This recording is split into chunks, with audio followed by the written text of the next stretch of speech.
Hoje nós vamos falar sobre um sentimento que ele não é bom e não é um sentimento que nós gostamos de admitir que sentimos, mas ele é uma das principais causas da opressão que sabe fazer em nós a depressão. Esse sentimento é o medo. Sentir medo não é algo que nós gostamos de assumir. Não gostamos de dizer que estamos com medo de determinada situação, de determinada pessoa. Não gostamos de dizer que estamos com medo diante de circunstâncias. Mas o medo faz parte da natureza humana. O homem, às vezes, ele se sente atemorizado diante de situações, diante de problemas, diante de adversidades. O homem se sente coagido. E essa coação e esse medo é a opressão. Essa opressão causa em nós a depressão.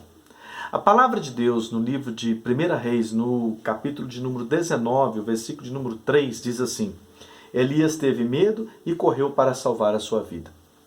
Esse texto está logo após o fato mais importante da vida de Elias. Elias tinha orado em cima do Monte Carmelo e invocado o poder de Deus. Deus tinha se revelado, se manifestado com fogo, e Deus tinha desacreditado ali, através do profeta Elias, 450 profetas de Baal. Deus tinha desmoralizado e Elias havia destruído, matado esses profetas. E Elias, mesmo depois de fazer um sinal tão grandioso, um sinal tão maravilhoso, que é fazer fogo do céu descer, né? Para mim, para você, é uma cena até um pouco assim, fora da realidade. Você vê fogo do céu vindo como resposta de uma oração, e Elias conseguiu fazer isso. Depois de ter tamanha intimidade com Deus, Elias sente medo de Jezabel. Jezabel era a esposa do rei Acabe. A rainha, ela jurou que o mataria, que faria ele pagar por toda a vergonha, por toda a humilhação que ela tinha feito o rei passar. E Elias sentiu medo, e naquele momento de medo, Elias fugiu, foi para uma caverna, e Deus teve que tirá-lo da caverna, mostrar que ele não estava sozinho, que Deus estava com ele, que tinham outros profetas com ele. O que eu quero te dizer com isso, não que é bonito ou que é vantajoso sentir medo, mas o que eu quero te dizer é que o medo é uma coisa natural. Agora nós precisamos encarar os nossos medos.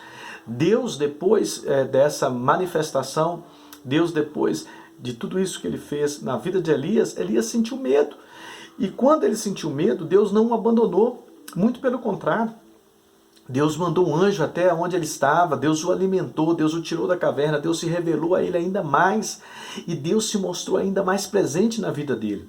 E o detalhe, Deus o fez encarar os seus medos, Deus o fez ir atrás do rei. Então Deus mostrou para ele que ele tinha que sair da caverna, que ele tinha que sair daquela posição de medo, porque ele ia vencer, ele ia ver a paga, ou seja, ele ia ver a consequência do pecado de Acabe e de Jezabel, ele ia ver a consequência daquilo que Jezabel tinha feito em afrontá-lo. Então, quando nós sentimos medo, é da natureza humana. Agora, como vamos agir diante desse medo, aí já se torna algo que depende da nossa fé. Depende da nossa crença, depende da nossa confiança em Deus. Eu quero te dizer o seguinte, olha, sentir medo não é vergonha para ninguém. Se sentir um pouco oprimido diante de determinada situação, mas é vergonha não encará-la, é vergonha você não querer enfrentar os desafios e vencê-los.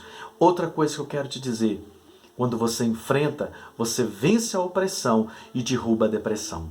Quando você enfrenta, você não fica deprimido, você está encarando aquilo que te amedronta, que te assusta e mostrando para ele, olha, mais forte é o que está comigo do que você.